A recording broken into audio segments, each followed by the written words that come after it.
નમસ્કાર વિદ્યાર્થી મિત્રો, વેલકમ ટુ અક્ષરમ પાઠશાળા. અક્ષરમ પાઠશાળાના આ ડિજિટલ પ્લેટફોર્મ પર આપ સૌનું હાર્દિક સ્વાગત છે. તો મિત્રો, આપણે એક સિરીઝ ચાલુ છે કે જેનું નામ છે કારકિર્દી માર્ગદર્શન. એના અંતર્ગત તમે 1 થી 2 એપિસોડ જોઈ લીધા હશે. આજે આપણે ચર્ચા કરવી છે ધોરણ 12 પછી ઘણી બધી સ્પર્ધાત્મક પરીક્ષા, સરકારી નોકરીઓ આવતી હોય છે. આ સરકારી નોકરીઓ છે એ કઈ રીતે મેળવાય? ઘણી બધી જીપીએસસી ક્લાસ 1 ટુ ઓફિસર હોય છે, સચિવાલયની હોય છે, હાઈકોર્ટમાં હોય છે, ઉર્જા વિભાગમાં હોય છે. તો એ તમામ સરકારી ભરતીઓ છે એ કઈ રીતે લેવાતી હોય છે, શું એજ્યુકેશનલ ક્વોલિફિકેશન હોય છે, એની ચર્ચા આજે આપણે પંકજભાઈ એવા તજજ્ઞ છે કે જેઓ ઘણા વર્ષોથી સ્પર્ધાત્મક પરીક્ષા સાથે જોડાયેલા છે. સાથે સાથે એમને ખુદ પણ 10 થી 12 જેટલી પરીક્ષાઓ છે એ પ્રિલિમ્સ હોય, મેન્સ હોય, એ ઘણી બધી પાસ કરેલી છે. સાથે સાથે તેઓ એક્સ તલાટી રહી ચૂક્યા છે. તો એ આપણને આજે ગાઈડન્સ આપશે સેના રિલેટેડ કે ધોરણ 12 પછી અને ગ્રેજ્યુએશન પછી કઈ રીતે સ્પર્ધાત્મક પરીક્ષા આપી શકાય અને તમે પણ સરકારી નોકરી મેળવવાનું સપનું છે એ સાકાર કરી શકો. તો પંકજ સાહેબ, તમે વધુમાં આગળ ગાઈડન્સ આપો. ઓકે સાહેબ. નમસ્કાર મિત્રો, અક્ષરમ પાઠશાળાની અંદર હું પંકજ કંજેને તમારું હાર્દિક સ્વાગત કરું. મિત્રો, સરકારી નોકરી મેળવવું એ તમામ વ્યક્તિઓનું એક પોતાનું સપનું હોય છે. કેમ કે જે સરકારી નોકરી જે છે એમની જે વેલ્યુ, એમનું માન સન્માન જે છે એ કંઈક અલગ જ હોય છે. એટલે તમામ વ્યક્તિનું જે એક ડ્રીમ જે હોય છે કે મારે સરકારી નોકરી મેળવવી. તો આજે સરકારી નોકરી જે મેળવવા માટે તમારે શું કરવું જોઈએ? 12 પછી કેવી રીતે તમે સરકારી નોકરી મેળવી શકો છો, ગ્રેજ્યુએશન ઉપર કઈ સરકારી નોકરી મેળવી શકો છો, તો એ તમામ વિશે આજે આપણે આ લેક્ચરની અંદર ચર્ચા કરવાના છીએ. તો ચાલો આપણે હું તમને જણાવું. સૌપ્રથમ જો આપણે જો વાત કરીએ કે 12 પછી જે છે એ કઈ કઈ સરકારી નોકરી જે મળે છે. એના પહેલા જે આપ મિત્રોએ ધોરણ 10 પછી કયા કયા કોર્સ કરવા જોઈએ એનો જો એપિસોડ નથી જોયો તો આપણી આ અક્ષરમ પાઠશાળાની જે ચેનલ જે છે એની અંદર મૂકેલો છે. ધોરણ 12 પછી 12 સામાન્ય પ્રવાહ પછી શું કરવું જોઈએ, કયા કોર્સ કરવા જોઈએ એનો પણ એપિસોડ મૂકેલો છે. 12 સાયન્સ પછી શું કરવું જોઈએ એનો પણ એપિસોડ મૂકેલો છે. અને અક્ષરમ પાઠશાળાની અંદર આપ મિત્રો જો નવા હોય તો ચેનલ જે છે એને સબસ્ક્રાઇબ પણ કરી લેજો. જો મોટા ભાગે આપણે જે ગુજરાત ગવર્મેન્ટની અંદર ધોરણ 12 પછી પણ અમુક સ્પર્ધાત્મક પરીક્ષા જે છે એ આવતી હોય છે અને ગ્રેજ્યુએશન ઉપર પણ આવતી છે. હાલમાં મોટા ભાગે 12 પછી જે છે સૌ ઓછી થઈ છે. મોટા ભાગે અત્યારે ગ્રેજ્યુએશન ઉપર જે છે એ સ્પર્ધાત્મક પરીક્ષાનું જે મહત્વ જે છે એ વધી ગયું છે. હાલ આપણે જોઈએ તો કે 12 પછી કઈ કઈ સ્પર્ધાત્મક પરીક્ષાઓ આવે છે. તો હાલમાં ગુજરાત ગવર્મેન્ટની અંદર આપણે જોવા જઈએ તો હાલમાં જે ગુજરાત ગવર્મેન્ટની અંદર એક આવે છે પોલીસ કોન્સ્ટેબલ, કે જે એ 12 પાસ પછી તમે એ પરીક્ષા જે છે આપી શકો છો. પોલીસ કોન્સ્ટેબલ ની હાલમાં એક કમ્બાઇન્ડ પરીક્ષા આવે છે. અત્યારે એની આપણે પાછળથી આપણે એની ડિટેલમાં ચર્ચા કરવાના છીએ. પછી એક આવે છે કંડક્ટરની પરીક્ષા. જો તમે 12 પાસ હોય, 18 વર્ષ પૂરા થઈ ગયા હોય, તમારી પાસે ફર્સ્ટ એડનું વેલિડ સર્ટિફિકેટ હોય, કંડક્ટરનું લાયસન્સ હોય, તો તમે 12 પાસ ઉપર જ્યારે કંડક્ટરની પરીક્ષા આવતી હોય તમે ફોર્મ ભરી શકો છો અને 12માની ટકાવારી ઉપર એનું મેરિટ બહાર પડે અને એ મેરિટમાં તમે જો સિલેક્શન થાય ત્યારબાદ તમારી એક પરીક્ષા આવે છે અને એ પરીક્ષા પાસ કરીને તમે કંડક્ટર બની શકો છો. ત્યારબાદ આવે છે જીએસઆરટીસી ની અંદર જે ડ્રાઈવરની ભરતી આવે છે. ઓકે, તો ડ્રાઈવરમાં પણ એવું હોય છે તમારે એક હેવી લાયસન્સ તમારે જરૂરી છે. આપણે બસ ચલાવી છે તો એના માટે હેવી લાયસન્સની જરૂર પડે છે. તો હેવી લાયસન્સ ધરાવતા હોય તો તમે આ ડ્રાઈવરની પરીક્ષા જ્યારે ભરતી આવે ત્યારે તમે એમાં ફોર્મ ભરી શકો છો અને એમાં એ ડ્રાઇવિંગની ટેસ્ટ આવે છે. ડ્રાઇવિંગ ટેસ્ટ તમારે લે છે અને એ ત્યારબાદ તમે એ પરીક્ષા આપો પછી તમે ડ્રાઈવર પણ એમાં બની શકો છો. અને અલગ અલગ જે જીએસઆરટીસી છે અથવા તો ગુજરાત ગવર્મેન્ટના ઘણા વિભાગો છે એમાં અમુકમાં એમાં 12 પાસ ઉપર ક્લાર્કની પરીક્ષાઓ જે છે એ આવતી હોય છે. તો હાલમાં આપણે જોવા જઈએ તો 12 પાસ ઉપર અત્યારે આવી પરીક્ષાઓ આવે છે. મોટા ભાગે ગ્રેજ્યુએશન ઉપર વધારે આવે છે. તો આપણે એના ઉપર વધારે ફોકસ કરવાનું છે.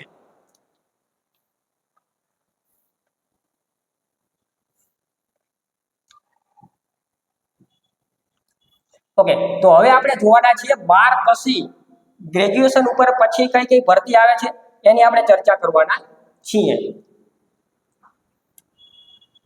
ગ્રેજ્યુએશન ઉપર જો ગુજરાત સરકારની અંદર સૌથી પ્રતિષ્ઠિત જો સરકારી નોકરી હોય તો એ છે જીપીએસસી દ્વારા લેવાતી ક્લાસ 1 અધિકારીની. જેમ કે ડેપ્યુટી કલેક્ટર, ડેપ્યુટી મામલતદાર. તો એ જે પરીક્ષા જે છે એ પાસ કરવા માટે આપણે જીપીએસસી ની પરીક્ષા જે છે એ પાસ કરવી પડે છે. તો જીપીએસસી ની જે પરીક્ષા જે છે એ ગુજરાત સરકાર દ્વારા જે જીપીએસસી ની જે પરીક્ષા જે છે એ લેવામાં આવે છે.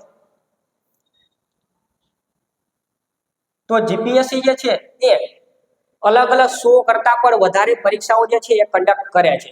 એમાં જે સૌથી વધારે બધાનું ડ્રીમ જોબ હોય છે એ છે Gujarat civil services. Gujarat civil services class 1 2. આની અંદર શું શું આવે છે? તો કે આની અંદર જે આવે છે ડેપ્યુટી કલેક્ટર. ડેપ્યુટી કલેક્ટર જેને આપણે ડીસી તરીકે ઓળખીએ છીએ. ડેપ્યુટી કલેક્ટર તમે બની શકો છો. પછી ડીવાયએસપી બની શકો છો. પછી ડિસ્ટ્રિક્ટ રજિસ્ટ્રાર બની શકો છો. ઓકે, ડિસ્ટ્રિક્ટ રજિસ્ટ્રાર બની શકો છો. પછી આપણે તાલુકામાં જઈએ તો મામલતદાર બની શકો છો. પછી ટીડીઓ બની શકો છો. ટીડીઓ બની શકો છો. સેક્શન ઓફિસર બની શકો છો. તો આવી જે ગુજરાત સિવિલ સર્વિસીસની જે પરીક્ષા જે છે આ જીપીએસસી દ્વારા લેવામાં આવે છે. જે 12 પછી તમે ગ્રેજ્યુએશન કરો છો તો ગ્રેજ્યુએશન ઉપર આવે છે. ત્યારબાદ એક આવે છે પરીક્ષા લે છે જીપીએસસી, એ છે ડીવાયએસઓ, જેને કહેવામાં છે ડેપ્યુટી સેક્શન ઓફિસર, અને બીજી છે ડેપ્યુટી મામલતદાર. આપણે તાલુકાની અંદર આવકના દાખલા હોય, કોઈ રેશન કાર્ડને લગતી કામગીરી તો આપણે જતા હોઈએ તો અહીંયા ડેપ્યુટી મામલતદારો છે. તો તાલુકાની અંદર જે ડેપ્યુટી મામલતદાર હોય છે તે, અને બીજું હોય છે ડેપ્યુટી સેક્શન ઓફિસર, જે સચિવાલયની અંદર જે ફરજ બજાવે છે. તો આ જે પરીક્ષા જે છે એ પણ જીપીએસસી દ્વારા લેવામાં આવે છે અને ગ્રેજ્યુએશન પછી જ આવે છે. પછી બીજી આવે છે કે એસટીઆઈ ની પરીક્ષા, જેને આપણે કહીએ છીએ state tax inspector. State tax inspector જે આપણે જીએસટી વિભાગ હોય છે, જીએસટી વિભાગ, ગુડ્સ એન્ડ સર્વિસ ટેક્સ. આપણે અવારનવાર આપણે કોઈ પણ વસ્તુ લેવા જતા હોય તો આપણે એમાં વાંચતા હોય છે બિલમાં કે મારે તો આ પ્રોડક્ટ ઉપર આટલો જીએસટી લાગ્યો. તો ગુજરાત સરકારનું જે જીએસટી નું જે રેવન્યુ જે કલેક્શન કરતો એક વિભાગ જે છે આપણો જે નાણાં વિભાગ, અને એના અંતર્ગત એક એસટીઆઈ ની પરીક્ષા, એસટીઆઈ ની જે પોસ્ટ જે આવે છે તો એ પણ જીપીએસસી દ્વારા લેવામાં આવે છે. બીજી એક છે પીઆઈ, જેને આપણે પોલીસ ઇન્સ્પેક્ટર ક્લાસ 2 કહીએ છીએ. હવે આપણે તાલુકાની અંદર કોઈ પણ કેસને લગતી કે કોઈ પણ કાર્યવાહી હોય તો એના માટે આપણે પોલીસ સ્ટેશનની અંદર જતા હોય છે. તો ત્યાં આપણે પીએસઆઈ સાહેબ હોય, એ પીએસઆઈ સાહેબની ઉપર જે હોય એક છે અધિકારી, એને કહેવામાં છે પીઆઈ, જેને આપણે કહીએ છીએ પોલીસ ઇન્સ્પેક્ટર ક્લાસ 2. તો આની પરીક્ષા પણ જીપીએસસી દ્વારા લેવામાં આવે છે. તો આ જે બધી જે છે આપણે જીપીએસસી ની છે. ત્યારબાદ એક જીપીએસસી કન્ડક્ટ કરે છે મહત્વની પરીક્ષા, એ જે છે અકાઉન્ટ ઓફિસર ક્લાસ 1 and 2. આમાં જે ક્લાસ 2 જે છે તમે કોઈ પણ એની ગ્રેજ્યુએટ આપણે બીકોમ વાળા જે છે, બીકોમ વાળા જે છે એ પરીક્ષા આપી શકે છે. અને ક્લાસ 1 જે છે એ બીકોમ, એમકોમ અને પ્લસ સીએ વાળા જે છે એ જ આપી શકે છે. જે લોકો ખાલી બીકોમ કરેલું છે એ ક્લાસ 2 ની જે અકાઉન્ટ ઓફિસરની પરીક્ષા જે છે એ આપી શકે છે. પછી આવે છે આરટીઓ ઇન્સ્પેક્ટર. આપણે કઈ ડ્રાઇવિંગ લાયસન્સ કઢાવવું હોય તો એના માટે આપણે આરટીઓ કચેરીએ જતા હોય છે. તો એની અંદર જે એક આરટીઓ ઇન્સ્પેક્ટર હોય છે, આપણે જે ડ્રાઇવિંગ લાયસન્સ કઢાવીએ તો આરટીઓ ઇન્સ્પેક્ટરની પરીક્ષા પણ જીપીએસસી દ્વારા લેવામાં આવે છે. ત્યારબાદ એક આવે છે આસિસ્ટન્ટ સિવિલ એન્જિનિયર, જેને આપણે આસિસ્ટન્ટ સિવિલ એન્જિનિયરિંગ કહેવામાં આવે છે. જે સિવિલ કરેલા હોય છે એ આ પરીક્ષા આપી શકે છે. હવે મોટા ભાગે આપણી જીપીએસસી નું માળખું કેવું છે ખબર છે કે એક પ્રિલિમ પરીક્ષા આવે, પછી મેન્સ પરીક્ષા આવે, ઇન્ટરવ્યુ આવે. હવે આપણી ક્લાસ 1 2 ની જે કોઈ પણ પરીક્ષા જે છે એમાં 3 પરીક્ષા આવે છે. એક આવે છે પ્રિલિમ પરીક્ષા, જેને આપણે પ્રી કહીએ છીએ. પછી આવે છે મેન્સ પરીક્ષા. શું આવે છે? મેન્સ પરીક્ષા. અને પછી આવે છે ઇન્ટરવ્યુ. શું આવે છે? ઇન્ટરવ્યુ. આ ક્લાસ 1 2 માં આવે છે ઇન્ટરવ્યુ, આ પીઆઈ માં આવે છે ઇન્ટરવ્યુ, પછી આ અકાઉન્ટ ઓફિસર માં આવે છે ઇન્ટરવ્યુ, પછી આસિસ્ટન્ટ સિવિલ એન્જિનિયર જે આ ક્લાસ 2 અધિકારી છે એમાં ઇન્ટરવ્યુ આવે છે. બાકી જે સુપર ક્લાસ 3 ની હોય છે એમાં પ્રિલિમ્સ અને મેન્સ પરીક્ષા આવે છે. ઓકે, તો આ વાત થઈ આપણે જીપીએસસી પરીક્ષાની. ઓકે, હવે આપણે આગળ જોઈએ માહિતી બીજી કે બીજા બોર્ડની અંદર કઈ કઈ પરીક્ષાઓ જે છે એ આવે છે.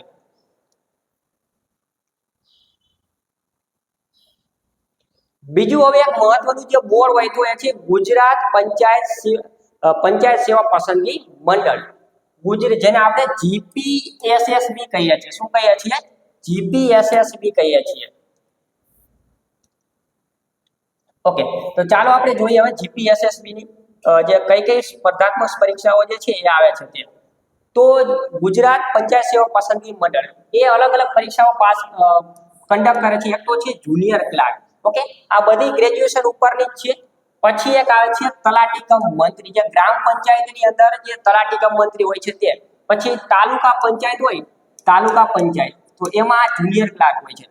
પછી આપણા એક હોય છે તાલુકા પંચાયતની અંદર ગ્રામ સેવક અધિકારી.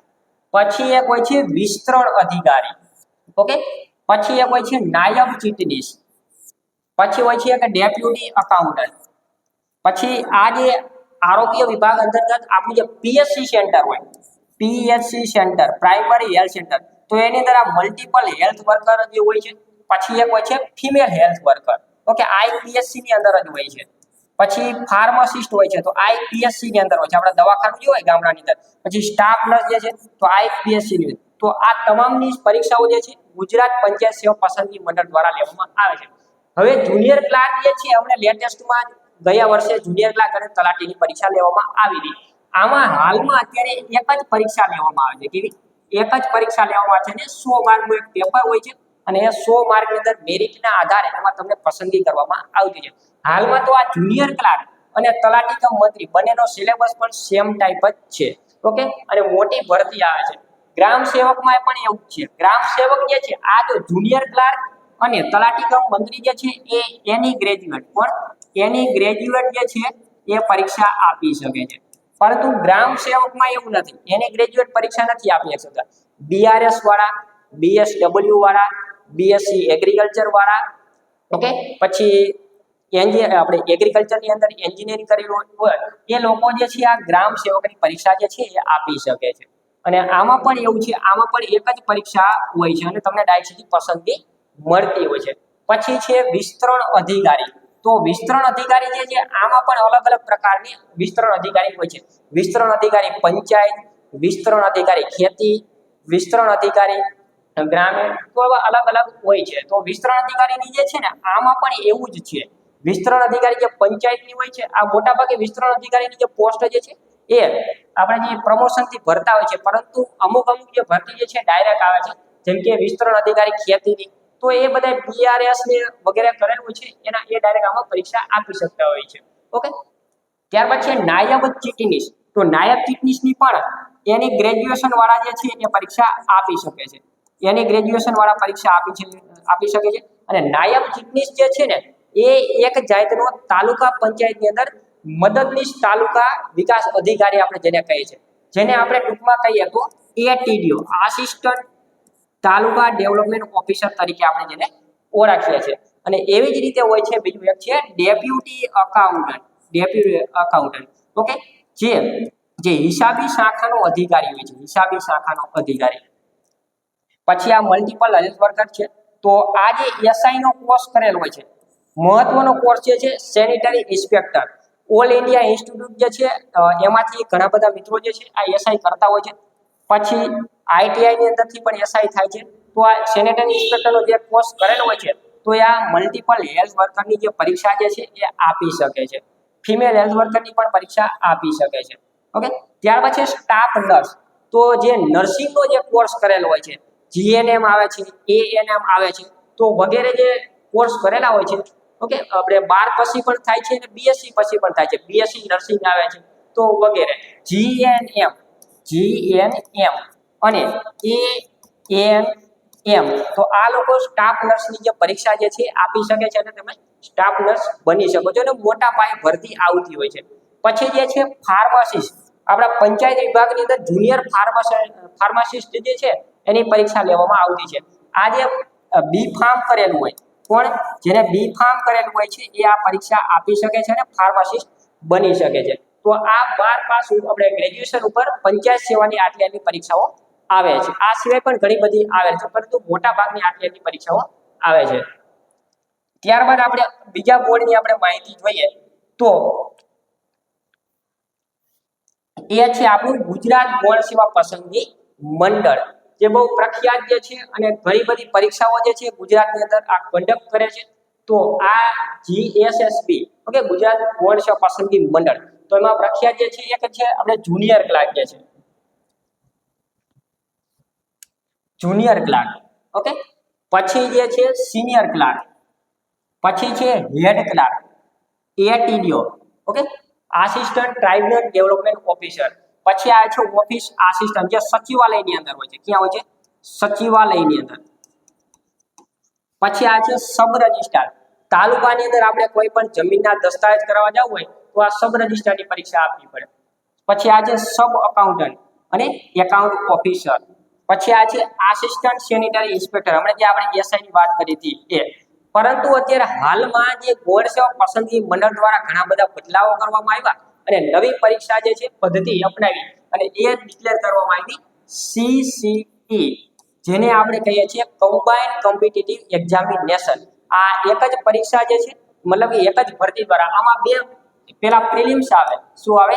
પ્રિલિમ્સ આવે, પછી મેન્સ આવે. આ બે એક્ઝામ પાસ કરીને તમને આ તમારા મેરિટના ધોરણે junior clerk, senior clerk, head clerk, ATPO, office assistant, sub registrar આ વગેરે તમે એમાં પસંદગી પામી શકો છો.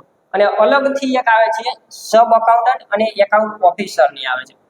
પછી અલગથી આસિસ્ટન્ટ સેનિટરી ઇન્સ્પેક્ટરની પણ આવે છે. આ સિવાય ઘણી બધી જે ગૌણ સેવા પસંદગી મંડળ જે છે એ પરીક્ષાઓ બહાર પાડે છે. તો આટલી ગૌણ સેવા પસંદગી મંડળની અંદર ગ્રેજ્યુએશન પછી આટલી પરીક્ષાઓ આવે છે. આ ઉપરાંત આપણે બીજી આપણે જોઈએ પોલીસ વિભાગ જે છે, ઉર્જા વિભાગ જે છે, એમાં પણ ઘણી બધી પરીક્ષાઓ જે છે એ ગ્રેજ્યુએશન ઉપર આવે છે. એ પણ આપણે જોઈ લઈએ હવે. ઓકે, હજી આ સિવાય એક મ્યુનિસિપલ કોર્પોરેશન, મતલબ કે આપણી જ્યાં 8 મહાનગરપાલિકાઓ જે છે, 8 મહાનગરપાલિકાઓ, તો આપણે જેમ કે આરએમસી જે છે, રાજકોટ મ્યુનિસિપલ કોર્પોરેશન, પછી Ahmedabad municipal corporation, Surat municipal corporation, Vadodara municipal corporation. તો આવી અલગ અલગ જે કોર્પોરેશન જે છે એની અંદર પણ પોતાનું એક રિક્રુટમેન્ટ બોર્ડ જે છે, તમામ રિક્રુટમેન્ટ બોર્ડના આધારે એમાં જે અલગ અલગ સ્પર્ધાત્મક પરીક્ષાઓ જે છે એના આધારે અલગ અલગ ક્લાર્કની પસંદગી કરવામાં આવતી. એમાં ક્લાર્કની પરીક્ષા આવે છે, પછી સિનિયર ક્લાર્કની પરીક્ષા આવે છે. ઓકે, પછી મલ્ટિપલ હેલ્થ વર્કરની પણ જે એસઆઈ કોર્સ કરેલું છે આમાં પણ મલ્ટિપલ હેલ્થ વર્કરની આવે છે. પછી ફિમેલ હેલ્થ વર્કરની પણ બહાર પાડે છે. પછી આ એસઆઈ સેનિટરી ઇન્સ્પેક્ટરની પોસ્ટ જે છે ને એ મહાનગરપાલિકાઓ અને નગરપાલિકામાં ખૂબ ઇમ્પોર્ટન્ટ પોસ્ટ જે છે. એસઆઈ નું જે છે બહુ મહત્વ જે છે એની અંદર. પછી સિનિયર ક્લાર્કની પણ આ જે છે એ પરીક્ષાઓ દેતા. હવે આમાં મ્યુનિસિપલ કોર્પોરેશનમાં તમામ મ્યુનિસિપલ કોર્પોરેશનની જે પરીક્ષાના નિયમો પણ અલગ જે છે, એના સિલેબસ પણ અલગ જે છે, એની પોસ્ટના રિક્રુટમેન્ટ પણ અલગ છે. તો એવી આ મ્યુનિસિપલ કોર્પોરેશનમાં પણ આ ગ્રેજ્યુએશન પછી આટલી પરીક્ષાઓ આવે છે. ત્યારબાદ હવે આપણે આગળ જોઈએ તો આ સિવાય બીજા કઈ ગ્રેજ્યુએશન ઉપર પરીક્ષાઓ આવે છે. તો એ જે છે પોલીસ ભરતી બોર્ડ. ઘણા મિત્રોનું એક સ્વપ્ન હોય છે કે મારે ખાખીમાં જ જાવું. શું બનવું છે? મારે ખાખી વર્દી પહેરવી છે. તો એના માટે સૌથી અગત્યનું જો કોઈ બોર્ડ હોય તો એ છે આ પોલીસ ભરતી બોર્ડ. ઓકે, પોલીસ ભરતી બોર્ડ. તો પોલીસ ભરતી બોર્ડ દ્વારા પણ અત્યારે હાલમાં એક કમ્બાઇન્ડ પરીક્ષા લેવામાં આવે છે. શું હોય છે? કમ્બાઇન્ડ પરીક્ષા લેવામાં આવે છે. કમ્બાઇન્ડ. ઓકે, તો આમાં એક ફોર્મ ભરવાનું હોય છે. એક ફોર્મ ભરવાનું હોય છે. એમાં 12 પાસ વાળા પણ ભરી શકે અને ગ્રેજ્યુએશન વાળા પણ ભરી શકે છે. ઓકે, તો આની અંદર સૌપ્રથમ શું આવે તો કે ફિઝિકલ પરીક્ષા આવે. શું આવે? ફિઝિકલ પરીક્ષા આવે છે. જે લોકો આ ફિઝિકલ પરીક્ષામાં પાસ થાય છે, એટલે કે રનિંગ જે છે, તમારે જે વેઇટ જે છે, તમારી ચેસ્ટ જે છે, આ વગેરે માટેની એક ફિઝિકલ પરીક્ષા આવે છે. ત્યારબાદ આ ફિઝિકલમાંથી જે પાસ થાય છે ત્યારબાદ એને એક એમસીક્યુ વાળી પરીક્ષા આવે છે. એમસીક્યુ વાળી પરીક્ષા આવે છે અને એમાં હાલમાં અત્યારે આમાં મેથ્સ, રીઝનિંગ, ઓકે, ગુજરાતી આ વગેરેનું મહત્વ અત્યારે હાલમાં આ પરીક્ષામાં વધી ગયું છે. તો આની અંદર કઈ પોસ્ટ જે છે આવે છે તો એ છે પીએસઆઈ પોલીસ સબ ઇન્સ્પેક્ટર, પછી છે એએસઆઈ આસિસ્ટન્ટ સબ ઇન્સ્પેક્ટર, પછી છે કોન્સ્ટેબલ અને પછી છે એસઆરપીએફ. ઓકે, જો જે લોકો 12 પાસ છે એ ખાલી આ બેમાં જ એપ્લાય કરી શકે છે. 12 પાસ વાળા આ બેમાં જ એપ્લાય કરી શકે છે અને ગ્રેજ્યુએશન વાળા જે છે આ 4 માં એપ્લાય કરી શકે છે. જે લોકો કોલેજ કરેલી છે એ લોકો આ 4 માં એપ્લાય કરી શકે છે. ઓકે, 12 પાસ વાળા છે એનું આ બેનું એક અલગથી મેરિટ બને છે અને આ બેનું પણ અલગથી મેરિટ બને છે. ઓકે, પછી જે લોકો આમાં પાસ થાય છે આમાં અને આમાં પછી પેલા પ્રિલિમ્સ હોય છે. આમાં પ્રિલિમ્સ હોય છે, એમાં ફિઝિકલ પાસ થાય પછી પ્રિલિમ્સ હોય છે અને આમાં મેન્સ હોય છે. આમાં ખાલી મેન એક જ એમસીક્યુ વાળી પરીક્ષા હોય છે. ઓકે, તો આમાં તમે પીએસઆઈ બની શકો, એએસઆઈ બની શકો, કોન્સ્ટેબલ બની શકો અને એસઆરપીએફ બની. જે લોકોનું ખાખીમાં જવાનું સપનું જે છે એમના માટે આ પરીક્ષા જે છે ખૂબ ઉપયોગી છે. ત્યારબાદ આપણે બીજી જોઈએ તો બીજી કઈ કઈ પરીક્ષાઓ જે છે એ આવે છે ગ્રેજ્યુએશન ઉપર, તો એ છે ઉર્જા વિભાગ. ઉર્જા વિભાગની અંદર પણ અલગ અલગ પરીક્ષાઓ જે છે એ લેવામાં આવે છે. જેમ કે આપણે જે અલગ અલગ 6 જેટલા જે બોર્ડ જે છે, ઓકે, 6 જેટલા બોર્ડ જે છે, PGVCL, MGVCL, DGVCL, UGVCL, GETCO, પછી Gujarat state electricity corporation limited. તો આ બધાની અંદર એક આપણે જુનિયર આસિસ્ટન્ટ જે છે એની પરીક્ષા બહાર પડતી હોય છે આસિસ્ટન્ટની. પછી એક હોય છે જુનિયર એન્જિનિયર, પછી એક હોય છે આપણે નાયબ ઇજનેર. તો આ તમામ જો આ જુનિયર આસિસ્ટન્ટ જે છે એ બીકોમ વાળા આપી શકે છે અને આ જે છે ઇલેક્ટ્રિકલ એન્જિનિયરિંગ વાળા જે છે આ પરીક્ષા આપી શકે છે. આ ઉપરાંત આપણે બીજી જોઈએ પરીક્ષા, આપણે બીજી ભરતીની જો આપણે વાત કરીએ તો એ છે આપણી હાઈકોર્ટ. ઓકે, હાઈકોર્ટની અંદર કઈ કઈ પરીક્ષાઓ જે છે એ આવે છે, તો હાઈકોર્ટ જે છે એ પણ અલગ અલગ સ્પર્ધાત્મક પરીક્ષાઓ દ્વારા અલગ અલગ જે છે ભરતી બહાર પાડે છે. તો એમાં જે આસિસ્ટન્ટની છે કઈ છે, એક તો એક છે આસિસ્ટન્ટની. ઓકે, આસિસ્ટન્ટ જે છે, પછી કેશિયર જે છે, આસિસ્ટન્ટ એટલે એક જાતના ક્લાર્ક. ઓકે, કેશિયર અને એ પણ એક જાતના ક્લાર્ક. પછી ડીવાયએસઓ, જે રીતે આપણે સચિવાલયમાં ડીવાયએસઓ હોય એ હાઈકોર્ટમાં પણ ડીવાયએસ હોય છે. પછી એક સ્ટેનોગ્રાફર છે. સ્ટેનોગ્રાફરની પોસ્ટ જે છે એ બહુ મહત્વની છે હાઈકોર્ટની અંદર, કે મોટા ભાગનું કામ જે છે હાઈકોર્ટમાં સ્ટેનોગ્રાફર કરતા હોય છે. પછી કોમ્પ્યુટર ઓપરેટરની આવે છે. પછી ડિસ્ટ્રિક્ટ જજ, જેને એલએલબી કરેલું છે આ ડિસ્ટ્રિક્ટ જજની એક્ઝામ આપી શકે છે. પછી આ પટાવાળાની જે છે, ઓકે, પટાવાળાની આપણે 12 પાસ ઉપર આવે પટાવાળાની. પછી બેલીફની આવે છે, ઓકે, બેલીફની. તો આટલી હાઈકોર્ટની અંદર પણ પરીક્ષાઓ જે આવે છે. ઓકે, તો આ હતી આપણી ગુજરાત સરકારની અંદર જે 12 પાસ અને ગ્રેજ્યુએશન પછી લેવામાં આવતી સ્પર્ધાત્મક પરીક્ષાઓની. ઓકે, આગળ આપણે વાત કરીએ. ઓકે, એને આપણી આ અક્ષરમ પાઠશાળા જે છે એની અંદર આપ વિદ્યાર્થી મિત્રો હજી સુધી આપણે આ ચેનલને સબસ્ક્રાઇબ નથી કરેલી તો સબસ્ક્રાઇબ કરી લેજો. તો ગુજરાત સરકારની અંદર આટલી આ પરીક્ષાઓ જે છે એ આપી શકે છે. આમાં હવે તમારે તમારું ભવિષ્ય કઈ જગ્યાએ બનાવવું, કયા બોર્ડની અંદર પરીક્ષાની અંદર આપીને તમારે કઈ પોસ્ટમાં જવાનું છે એ આપણે વિચારવાનું છે. ઓકે, અને આજે જ આપણી આ કરિયરની જે છે પસંદગી આપણે કરવાની છે.